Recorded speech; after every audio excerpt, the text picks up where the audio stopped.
आज हम बात करते हैं, पहले हम शिक्षण विधियों को लेते हैं।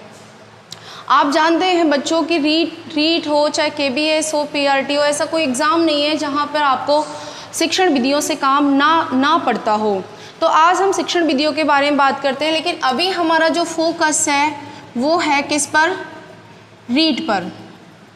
रीट को लेकर के हम बात करते हैं तो सबसे पहले हम बात कर लेते हैं पाठ्यक्रम यानी सिलेबस के ऊपर।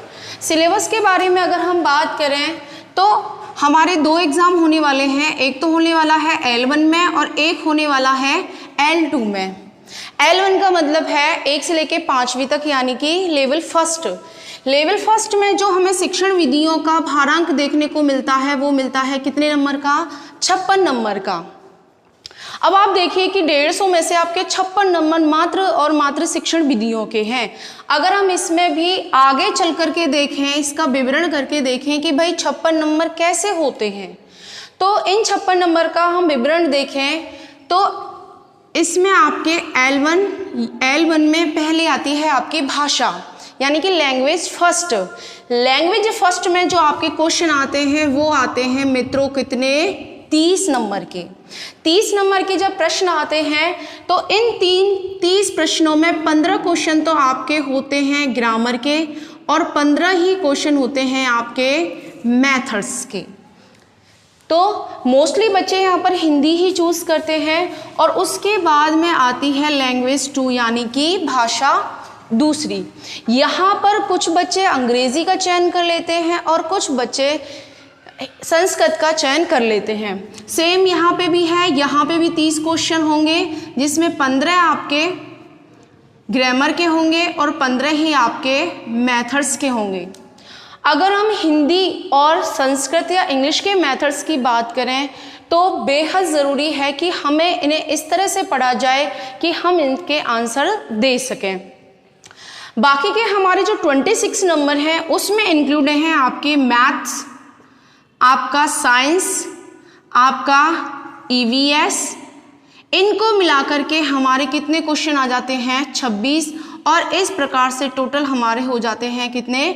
56 मार्क्स। अब आप देख लीजिए, जब कोई भी पेपर 150 का है और 150 में से 56 नंबर एक विषय लेके जा रही है तो ये विषय हमारे लिए कितनी इम्पोर्टेंट है। और आप मेरे से ज़्यादा अच्छे से जानते हैं कि अगर मार्केट में भी आप जाओगे तो आपको कोई ऐसी बुक नहीं मिलेगी जिससे पढ़ करके आप शिक्षण विधियों को हल कर सकें।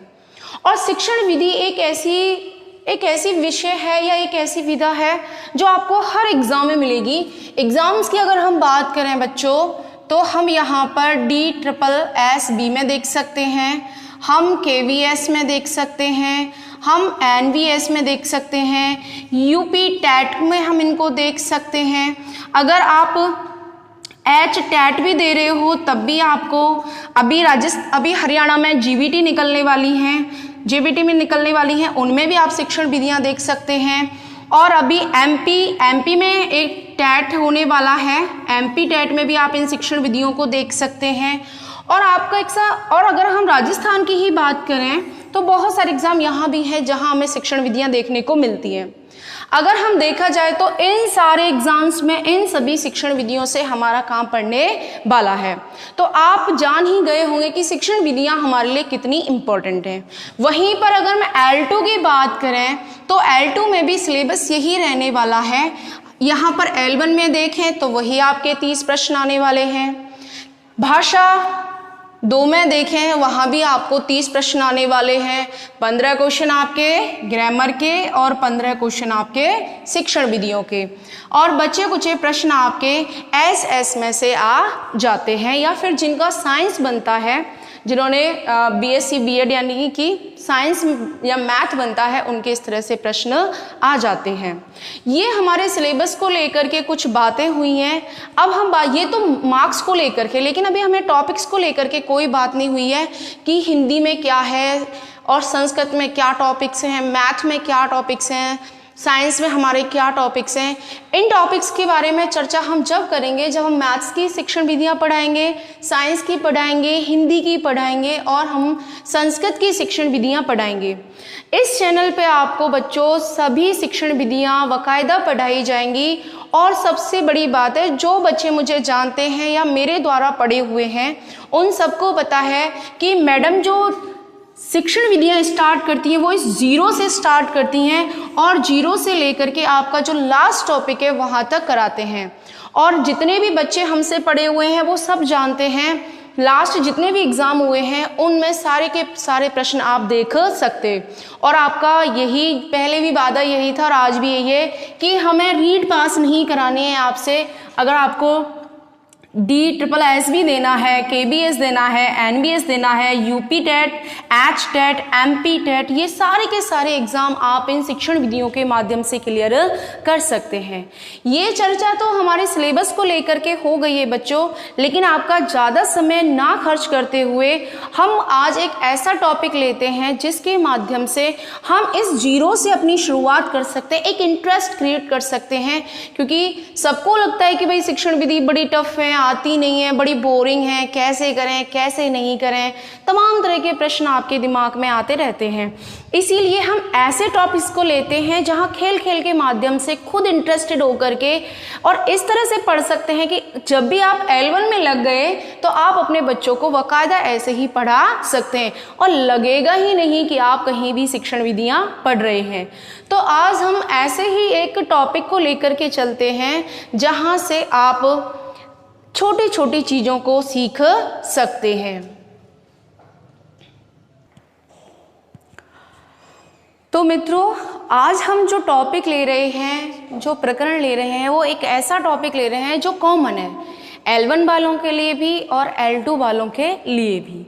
क्योंकि मैंने पहले भी आपको बता दिया था कि आपको सिर्फ रीड ही नहीं, आपको इस तरह से शिक्षण विधियां पढ़ाई जाएंगी कि आप उसके माध्यम से किसी भी एग्ज़ाम को हल कर सकते हैं। तो आज हम एक ऐसा ही टॉपिक लेते हैं जो आप L1 और L2 दोनों के लिए ही विशेष रूप से उपयोगी है। सबसे पहले आज हम जो टॉपिक लेने वाले हैं उस विधि का नाम है किंडरगार्टन। आज जो हम विधि लेने वाले हैं इस विधि का नाम है किंडरगार्टन।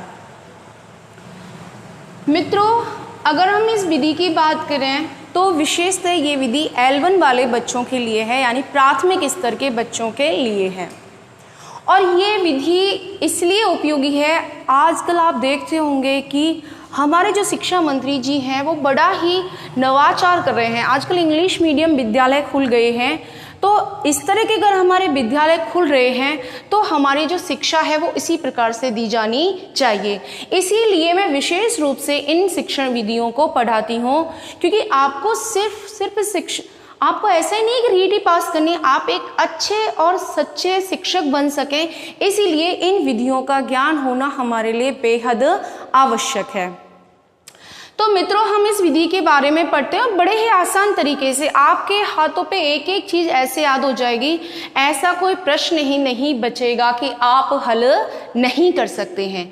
इसीलिए पॉइंट टू पॉइंट हम चीज़ों को यहाँ पर क्लियर करते हैं। पॉइंट टू पॉइंट, अगर आप कॉपी पेन लेकर के बैठे हो तो आप उसमें पॉइंट टू पॉइंट ही लिखते जाएं, रट्टा नहीं करें, इस तरह से खर्रा नहीं बनाएं बिल्कुल भी। सबसे पहले हम बात करते हैं किंडरगार्टन विधि की। मैंने आपको बता दिया कि ये विधि मुख्यतः नर्सरी यानी कि छोटे बच्चों के लिए उपयोगी मानी जाती है। लेकिन ये विधि किसने दी, आगे कैसे विकास हुआ, आगे ये सारी चीज़ें हम यहाँ पर पढ़ लेते हैं। सबसे पहले बात करते हैं कि इस विधि को किसने दिया था, यानी इस विधि के आविष्कारक कौन है। अगर हम बात करें तो इस विधि को दिया था जर्मन है, और जर्मन के प्रसिद्ध शिक्षा शास्त्री थे, जर्मन के प्रसिद्ध शिक्षा शास्त्री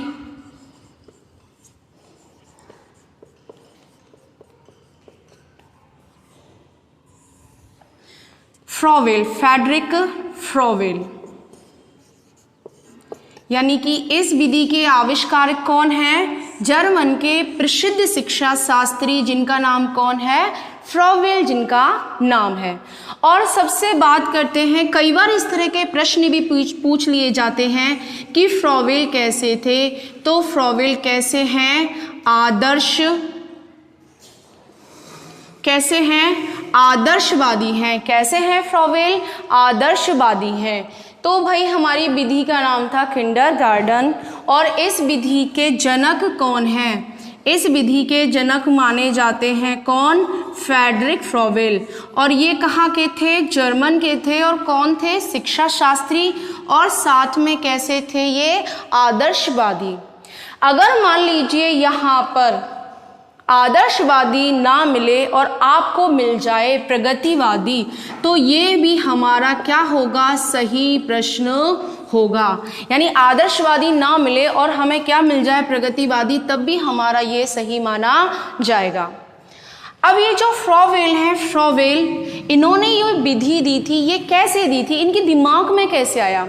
इन्होंने देखा कि ये जो शिक्षा है, इस शिक्षा में बच्चा पढ़ कम रहा है और वो वजन ज़्यादा महसूस करता है।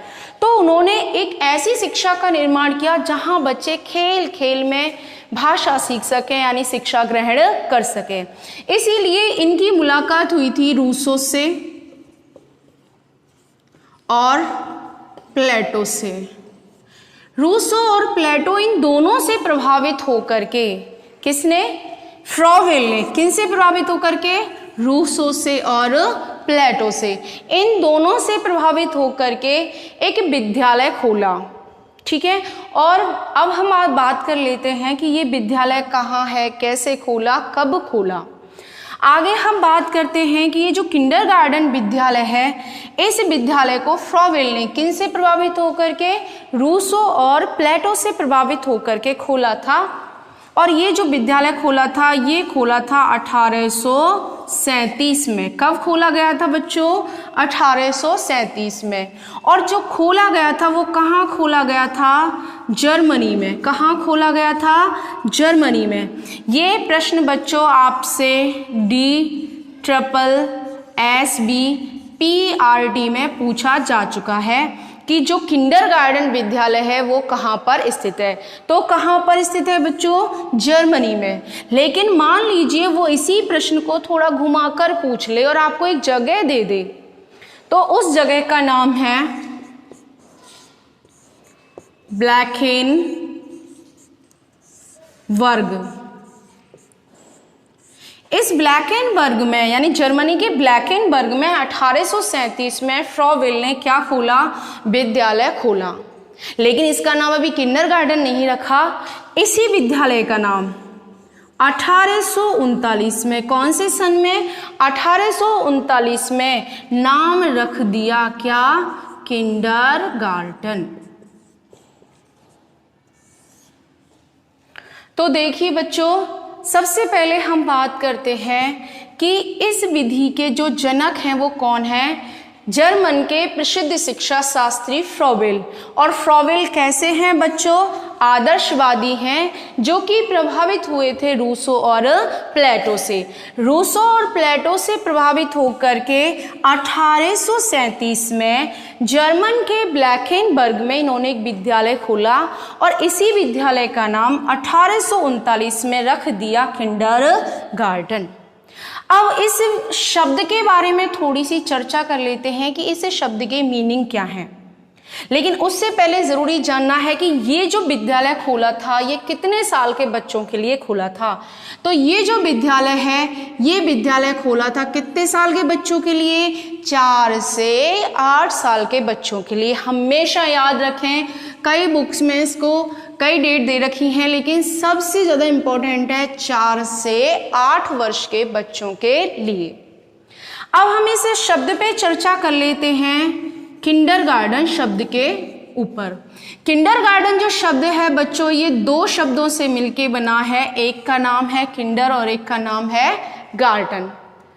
कई बार ये प्रश्न पूछ लिया जाता है कि ये जो किंडरगार्टन शब्द है ये किस भाषा का है, तो ये कौन सी भाषा का है, जर्मन भाषा का। कौन सी भाषा का शब्द है ये, जर्मन भाषा का शब्द है, जो दो शब्दों से मिलकर बना है, किंडर और गार्डन। अब इन शब्दों के बारे में थोड़ी सी चर्चा कर लेते हैं कि इन शब्दों के मीनिंग क्या हैं। अब देखो हमारे पास में ये शब्द है किंडरगार्टन। तो किंडरगार्टन दो शब्दों से मिलके बना है, एक है किंडर, एक है गार्डन। किंडर का मतलब होता है, क्या होता है, पौधे। और पौधे कौन हुए यहां पर, बालक। गार्डन का मतलब होता है, क्या होता है, बगीचा। और बगीचा का मीनिंग है यहां पर विद्यालय। और माली, माली कौन हुआ हमारा, शिक्षक हुआ। ठीक है, तो हम चर्चा कर रहे थे कि किंडरगार्टन शब्द है वो किन दो शब्दों से मिलकर बना है, किंडर और गार्डन। फिर दूसरा प्रश्न आता है कि भाई ये किस भाषा का है, तो ये है कौन सी भाषा का, जर्मन भाषा का। जर्मन भाषा में किंडर का मीनिंग होता है पौधे, और पौधे का मीनिंग यहाँ पर किससे है, बालक से। गार्डन का मतलब होता है बगीचा, और बगीचे का मतलब यहाँ किससे है, विद्यालय से। और माली, माली की जो उपमा दी गई है वो किससे दी गई है, शिक्षक से। कैसे कि जिस तरह से एक माली जो होता है वो अपने बगीचे में पौधों को सही समय पर खाद बीज दे करके बड़ा करता है, उसी प्रकार से एक जो शिक्षक होता है वो अपने विद्यालय में बच्चों को सही शिक्षा दे करके उनका सर्वांगीण विकास करता है। तो दोबारा से देखिए भाई, हमारी विधि का नाम है किंडरगार्टन विधि। ऐसे पॉइंट पे आप याद रख सकते हैं, जिसमें पहला पॉइंट ये था कि इस विधि के जनक कौन हैं। तो इस विधि के जनक हैं जर्मन के प्रसिद्ध शिक्षा शास्त्री कौन, फ्रॉवेल। और फ्रॉवेल कैसे थे बच्चों, आदर्शवादी थे। कैसे थे, आदर्शवादी। दूसरा पॉइंट यहाँ से कि ये विद्यालय कितने साल के बच्चों के लिए खोला गया था, तो ये विद्यालय कितने साल के बच्चों के लिए खोला गया था, 4 से 8 साल के बच्चों के लिए। तीसरा प्रश्न आता है कि फ्रॉवेल ने जो विद्यालय खोला था वो क्यों खोला था, क्या हुआ था। तो फ्रॉवेल प्रभावित हो गए थे किससे, रूसो और प्लेटो से प्रभावित होकर के इन्होंने 1837 में, कौन से सन में, 1837 में, और कौन सी जगह पर, जर्मनी एक देश है और वहां पर एक जगह है ब्लैकेनबर्ग। इस ब्लैकेनबर्ग में इन्होंने विद्यालय खोला और 1839 में विधि का नाम रख दिया, यानी विद्यालय का नाम रख दिया किंडरगार्टन। और इस विधि से पढ़ाया जाता था, इस वजह से पूरे विद्यालय का नाम ही क्या था, किंडरगार्टन। किंडरगार्टन को हिंदी में कहते हैं बालो उद्यान विधि। क्या कहते हैं, बालो उद्यान विधि। अगर आपसे हिंदी में पूछा जाए किंडरगार्टन विधि का नाम, तो बालो उद्यान पद्धति माना जाता है। यानी कि जहां पर बालक को विद्यालय में एक पौधे की तरह पढ़ाया जाता है, यानी कि जिस तरह से बगीचे में पौधे को रखा जाता है ऐसे ही विद्यालय में बच्चों को रखा जाता है। फिर उसके बाद में बात आई थी भाई इस किंडरगार्टन शब्द की मीनिंग क्या है, तो ये दो शब्दों से मिलके बना है किंडर और गार्डन। किंडर का मतलब होता है पौधे, और पौधे यहाँ पर कौन हो गए, बालक। गार्डन का होता है बगीचा, और बगीचे का मतलब होता है विद्यालय, और माली हो गया शिक्षक। हमने यहाँ तक पढ़ लिया था। एक कॉमन सा इसका इतिहास था विधि का, जो हमने पढ़ लिया। अभी इस विधि के बारे में अभी कुछ नहीं है, अभी तो बहुत आगे है ये विधि। आगे बात करते हैं कि भाई फ्रॉवेल ने ये विधि दी क्यों थी। फ्रॉवेल ने कहा कि बच्चों को अगर कुछ भी सिखाना है, अगला पॉइंट हमारा, बच्चों को कुछ भी सिखाना है तो बच्चों को कैसा छोड़ दीजिए, स्वतंत्र छोड़ दीजिए।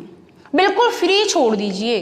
प्रगतिशीलवादियों ने भी यही कहा था कि बच्चे को कैसा छोड़ो, फ्री छोड़ो, उसे जो करना है उसे करने दो, वो खुद जानता है कि क्या क्या कर रहा हूँ। क्योंकि जब तक हम आप बच्चों को स्वतंत्र नहीं छोड़ेंगे तब तक वो अपनी स्वाभाविक क्रियाएं नहीं करता है।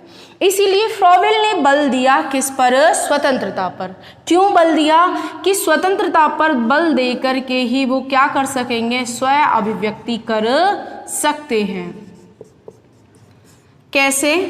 एक नॉर्मल सा हमारी जिंदगी का उदाहरण देख करके समझें।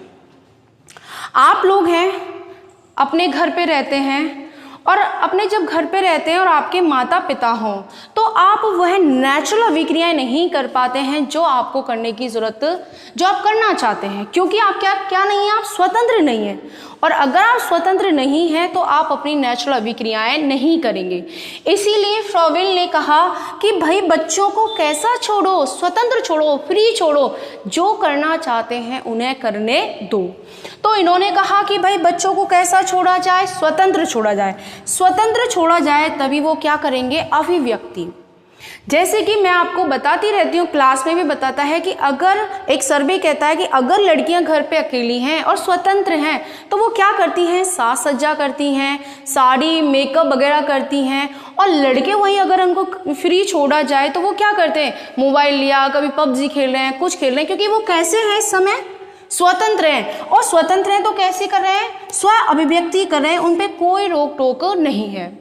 अब बात ये कही कि भाई फ्रॉवेल ने कहा स्वतंत्र छोड़ो, अभिव्यक्ति कर सकें, लेकिन अभिव्यक्ति के साधन भी तो होने चाहिए, अभिव्यक्ति करने का मीडियम भी तो होना चाहिए। तो फ्रॉवेल ने बच्चों को कैसा छोड़ा? स्वतंत्र छोड़ा। क्यों? कि वो स्व अभिव्यक्ति कर सकें, लेकिन अभिव्यक्ति करने के लिए क्या होने चाहिए? मीडियम होने चाहिए, साधन होने चाहिए। तो फ्रॉवेल ने साधन कितने बताए? 3। किसके?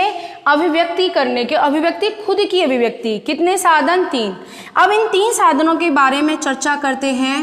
पहले साधन का नाम है गीत, दूसरे साधन का नाम है गति, और तीसरे का नाम है रचना। तो हमारा पॉइंट क्या था कि बच्चों को क्या छोड़िए? फ्री छोड़िए, स्वतंत्र छोड़िए। स्वतंत्र छोड़ देंगे तो वो क्या कर सकेंगे? अभिव्यक्ति कर सकेंगे। और अभिव्यक्ति के साधन कितने बताए इन्होंने? 3। कैसे? जैसे मैंने आपको एग्जांपल दिया था कि लड़कियां अगर फ्री हैं तो वो क्या करेंगी, और अगर बॉयज़ फ्री हैं तो वो क्या करेंगे। ऐसे ही इन्होंने कहा कि भाई साधन तो होने चाहिए, अभिव्यक्ति कैसे करेंगे? अपने आप को एक्सप्रेस करने का कुछ तो होना चाहिए। तो इन्होंने कितने साधन बताए? 3। पहले का नाम गीत, दूसरे का नाम गति, और तीसरे का नाम रचना। अब आप ये सोच रहे होंगे कि इन तीनों के मीनिंग क्या है, समझ ही नहीं आया होगा कि कैसे अभिव्यक्ति करें। अरे भाई हमारा बच्चा कितने साल का है? 4 से 8 वर्ष का है। कितने साल का है? 4 से 8 वर्ष का। अब 4 से 8 वर्ष का बच्चा है, आपको उसे खेल खेल में ही सिखाना है। तो खेल के लिए सबसे पहला इंपॉर्टेंट है गीत में, यानी बच्चों को राइम, यानी उनके लिए कविताएं पढ़ पढ़ के सुनाइए। आपने देखा होगा कि जब भी आप छोटे बच्चे को विद्यालय भेजते हैं तो 3 या 4वें दिन ही उस बच्चे से twinkle twinkle little star, Johnny Johnny yes papa आप सुन ही लेते होंगे।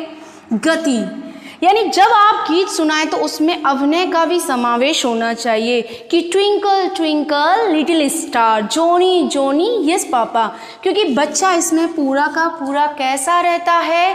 क्रियाशील रहता है। रचना, रचना आप जानते हैं रचना दो प्रकार की होती है, लिखित भी होती है और मौखिक भी होती है। हम यहाँ पर बच्चों से चित्र बनवा सकते हैं, उनसे कहानियाँ सुनवा सकते हैं या कहानी सुनाई जा सकती है और उन्हें किसी भी चीज़ के बारे में बताया जा सकता है।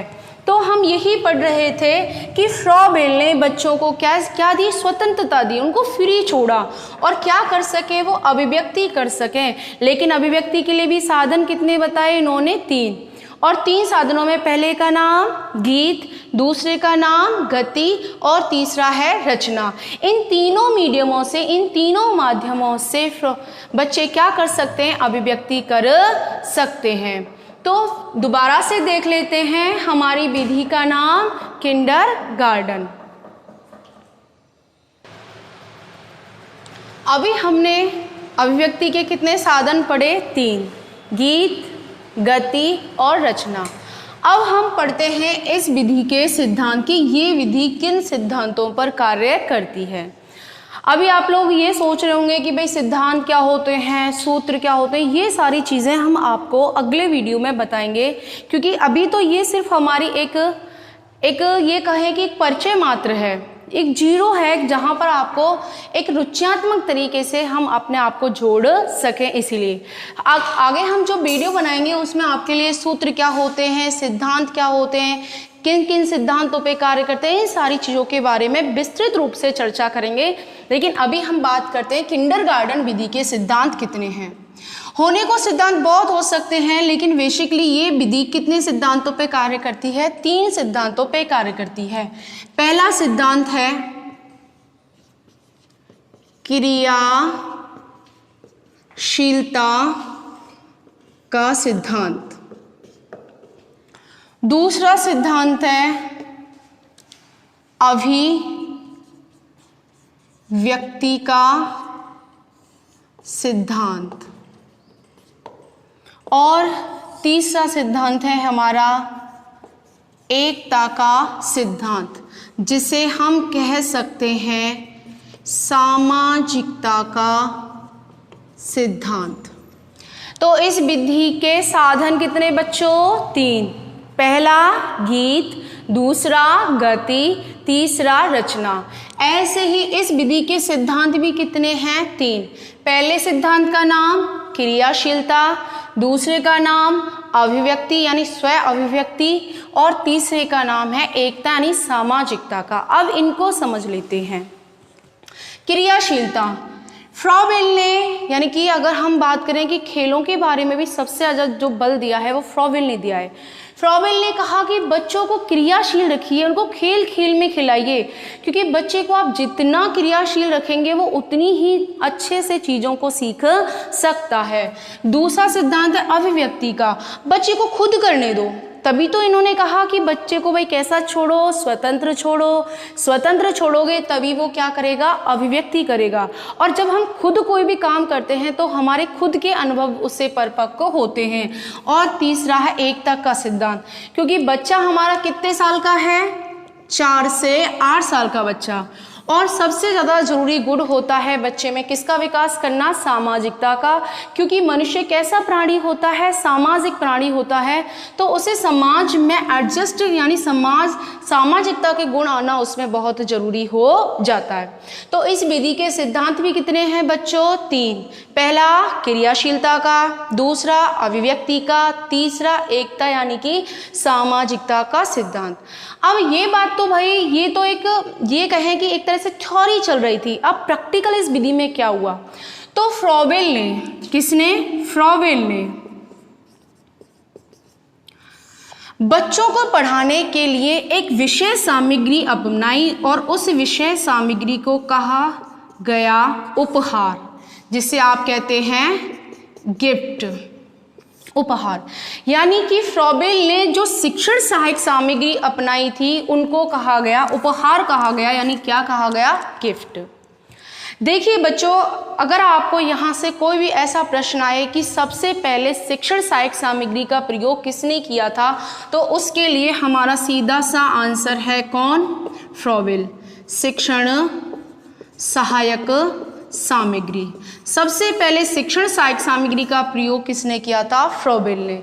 और जिस विषय वस्तु से इनको पढ़ाना था उन विषय वस्तुओं को क्या उपनाम दिया गया? उपहार कहा गया, उन्हें गिफ्ट कहा गया। क्यों कहा गया? देखो, हम पहले बता चुके हैं कि बच्चे की एज कितनी है? 4 से 8। उपहार यानी कि जब हम किसी को गिफ्ट यानी कि कोई भी चीज़ बंद करके देते हैं तो सामने वाले की जिज्ञासा होती है कि पता नहीं इसमें क्या है, तो वो पूरी तरह से आकर्षित रहते हैं और तब तक आकर्षित रहते हैं जब तक वो खुल नहीं जाए। ऐसे ही बच्चों के लिए जो भी चीज़ें बनाई गई थी उसे उपहार स्वरूप बच्चों के सामने रखा गया, जिससे बच्चों की जिज्ञासा उसके प्रति बनी रहे, जिससे उनमें क्या है? क्रियाशीलता है। उस चीज़ को देख करके वो क्या कर सके? अभिव्यक्ति कर सके और सबके साथ यानी सामाजिकता का विकास कर सके। अब हम बात करते हैं कि ये उपहार जो लिए थे, इन उपहार कितने थे? तो इन उपहारों को कितने प्रकार का माना जाता है बच्चों? 20 प्रकार का। ये भी प्रश्न पूछा गया है कि फ्रॉबेल ने कितने प्रकार के उपहारों का प्रयोग किया था। तो कितने प्रकार के? इन्होंने 20 प्रकार के उपहारों का प्रयोग किया गया था। और इन उपहारों में क्या क्या शामिल था, अगर आपसे कोई भी डीप प्रश्न यहाँ से वो पूछ ले तो उसके बारे में भी देख लेते हैं। इन उपहारों में था 6 प्रकार की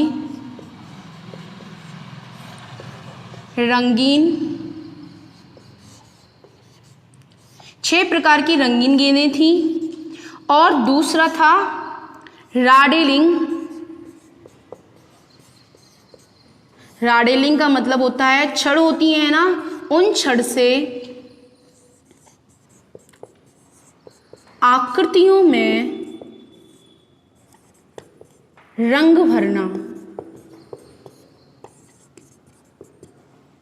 ठीक है, अब यहाँ से आपको कंफ्यूज होने की ज़रूरत ही नहीं है, क्योंकि मैं जो आगे बताने वाली हूँ हो सकता है कि आप उससे थोड़ा सा कंफ्यूज हो जाएं। तो यहाँ पर एक बार थोड़ा सा गौर से सुने कि उपहार प्रकार कितने हैं। तो प्रकार कितने हैं? 20। लेकिन आपसे ये पूछे जाए कि उपहारों की संख्या कितनी है, तो टोटल संख्या कितनी है बच्चों? 7। प्रकार यानी डिफरेंट, यानी टाइप्स, यानी कि उपहारों के टाइप्स तो थे कितने? 20, लेकिन उनके टोटल अगर हम फिगर आउट करें तो वो कितने हो जाएंगे? 7, जिसमें 6 प्रकार की तो क्या थी? कलरफुल गेंदें थी, और आकृतियों में क्या करना था? रंग भरना था। तो ये इन्होंने क्या किया? 20 प्रकार के उपहार लिए। अब बात आती है कि भाई भाषा शिक्षण के लिए इन्होंने क्या किया, लैंग्वेज को सिखाने के लिए फ्रॉबेल ने क्या किया? तो लैंग्वेज को सिखाने के लिए फ्रॉबेल ने धागे अपनाए। ठीक है, छड़ें अपनाई, यानी कि जो लकड़ी की हमारी छड़ें होती हैं, और इन्होंने घड़ियां अपनाई। अब आप ये कहोगे कि भाई धागे का क्या मीन्स है इसमें, क्योंकि फ्रॉबेल ने पहले कह दिया था कि इन्होंने किस पे बल दिया है? क्रियाशीलता। और यहाँ क्रियाशीलता से मीनिंग है खेल खेल के माध्यम से पढ़ाना। और क्रियाशीलता में बल देकर के बच्चे क्या करेंगे? अभिव्यक्ति कर सकेंगे, और उसमें सामाजिकता का विकास हो सकेगा। तो इन्होंने धागे अपनाए। ठीक है, धागे का मीन्स क्या है? देखो बच्चों, ये जैसे कि मेरे पास में ये वायर है, ये कैसा है? फ्लेक्सिबल है। मैं इसे जिस चाहे उस दिशा में मोड़ सकती हूँ। अब हमें यहाँ बच्चों को आ बनाना है। अगर यही धागा होता तो हम इससे बच्चों में क्या है? आ बनवा देते। अब आप देखो तीनों सिद्धांत काम कर रहे हैं या नहीं कर रहे हैं? क्या बच्चा क्रियाशील रह रहा है कि नहीं रह रहा है? बताओ आप, क्या वो खेल के माध्यम से कर रहा है, नहीं कर रहा है? ऐसे करेगा तो अभिव्यक्ति खुद ही कर रहा है ना, और जब ऐसे कर रहा होगा तो पास में और भी तो बच्चे होंगे। तो इन तीनों सिद्धांतों पर इस तरह से ये विधि कार्य करती है। और छड़ यानी कि विभिन्न प्रकार की आकृतियां बनवाई जाती हैं, और इन आकृतियों में क्या भरवाया जाता है? रंग। जो आपको बताया था ना मैंने कि अभिव्यक्ति के कितने साधन होंगे, याद है? अभिव्यक्ति के कितने साधन बताए थे मैंने? गीत, गति और रचना। तो ये किस में आ जाएगा? रचनात्मक कार्यों में आ जाएगा। घड़ियों के माध्यम से, यानी कि पूरा का पूरा हम क्या बता सकते हैं यहाँ पर? टाइम टेबल बच्चों को, यानी इन डिजिट्स को हम घड़ियों के माध्यम से समझा सकते हैं। तो अगर हम अभी अब तक आपको मैंने पढ़ाया कि भाई इस विधि के सिद्धांत कितने हैं? 3। पहला क्रियाशीलता, दूसरा अभिव्यक्ति, और तीसरा एकता का सिद्धांत। फिर मैंने आपको पढ़ाया कि भाई फ्रॉबेल दुनिया में सबसे पहले शिक्षण सहायक सामग्री का प्रयोग करने वाले माने जाते हैं। तो इन्होंने जो प्रयोग किया था, शिक्षण सहायक सामग्री अपनाई थी, उसे किसका नाम दिया था? उपहारों का नाम दिया। और उन उपहारों में कितने प्रकार के उपहार इंक्लूड किए गए थे? तो वो 20 प्रकार के उपहार इंक्लूड किए गए थे। लेकिन अगर आपसे ये पूछे कि भाई टोटल डिजिट कितने थे, टोटल संख्या कितनी थी, तो वो कितनी है? 7, जिसमें 6 प्रकार की तो रंगीन गेंदें थी, और हमारे राडेलिंग का प्रयोग था, यानी छड़ों के माध्यम से आकृतियों में क्या भरवाया गया था? रंग भरवाया गया था। भाषा शिक्षण के लिए, किसके लिए? भाषा शिक्षण के लिए फ्रॉबेल ने धागे अपनाए और छड़ें अपनाई, और घड़ियाँ। इन धागों के माध्यम से उन्होंने इस तरह से डिजिट बनवाए, जैसा कि मैंने अभी बताया था। छड़ों के माध्यम से यानी कि लकड़ियों के माध्यम से इन्होंने और भी बहुत सारे शब्द बनवाए, और घड़ियों के माध्यम से इन्होंने मैथ्स के बारे में डिजिट की संख्या दी। तो अभी अगर आपसे पूछा जाए हमने किंडरगार्टन विधि में क्या पढ़ा है, तो एक बार फिर से हम इसको चाहें तो रिपीट कर सकते हैं। पॉइंट टू पॉइंट आप मेरे साथ याद करते जाना। सबसे पहली बात, विधि का नाम किंडरगार्टन। पहला पॉइंट, इस विधि के जनक कौन माने जाते हैं? जर्मन के प्रसिद्ध शिक्षा शास्त्री फ्रॉबेल माने जाते हैं। फ्रॉबेल कैसे थे? आदर्शवादी। फ्रॉबेल किससे प्रभावित हुए? रूसो और प्लेटो से। अगला क्वेश्चन, फ्रॉबेल ने विद्यालय कहाँ पर खोला? जर्मनी में। जर्मनी में भी कहाँ खोला? ब्लैकेनवर्ग में खोला। कौन से सन में खोला? 1837 में। नाम कब रखा? 1839 में। ये विधि कितने साल के बच्चों के लिए? 4 से 8 साल के बच्चों के लिए। फ्रॉबेल ने बच्चे की किस पर बल दिया? स्वतंत्रता पर। क्यों बल दिया? अभिव्यक्ति कर सके। अभिव्यक्ति के कितने साधन? 3। पहला बताओ, गीत। दूसरा, गति। तीसरा, रचना। इस विधि के सिद्धांत कितने हैं बच्चों? 3। पहला, क्रियाशीलता। दूसरा, अभिव्यक्ति। तीसरा, एकता। अगर आगे हम बात करें तो इस विधि में सबसे पहले शिक्षण सहायक सामग्री का प्रयोग किसने किया? फ्रॉबेल ने। क्या शिक्षण सहायक सामग्री यूज की थी? इन्होंने उपहार स्वरूप सहायक सामग्री यूज की थी, जो जिनके प्रकार कितने थे? टाइप्स कितने थे? 20 प्रकार के, और उनमें शामिल थे 6 प्रकार की रंगीन गेंदें और राड़े लिंग का प्रयोग। तो टोटल डिजिट यानी टोटल संख्या कितनी आती है आपकी? 7 निकल करके आती है। अगर हम कहें कि फ्रॉबेल ने भाषा शिक्षण देने के लिए सबसे पहले अपनाए धागे, छड़ें अपनाई और घड़ियां अपनाई। इसके माध्यम से इन्होंने बच्चों को शिक्षण करना सिखाया। आज के लिए इतना ही बच्चों। बाकी का जो यहाँ से आगे टॉपिक रह गया है, इसके अभी तो इसकी विधि क्या है, इसको इम्पोर्टेंस क्या है, विद्यालय कैसे होने चाहिए, किस तरह से शिक्षा देनी चाहिए, इसके बारे में हम कल अध्ययन करेंगे। आज के लिए इतना ही पहला वीडियो है, ज़्यादा लेंथी नहीं कर सकते। तो जितना हो सके आप लाइक कीजिए, शेयर कीजिए, और आप बिल्कुल भी टेंशन ना लें, आपको पूरा का पूरा सिलेबस यहाँ पर कराया जाएगा। जो भी स्वास्थ्य संबंधी दिक्कतें आ रही थी वो ऑलमोस्ट दूर हो चुकी हैं। तो ज़्यादा से ज़्यादा आप लाइक करें, शेयर करें, और अपने दोस्त वगैरह से भी सब्सक्राइब करवाएं। बाकी कि आपको पूरा का पूरा यहाँ पर सारा का सारा मटेरियल उपलब्ध करवा दिया जाएगा। धन्यवाद।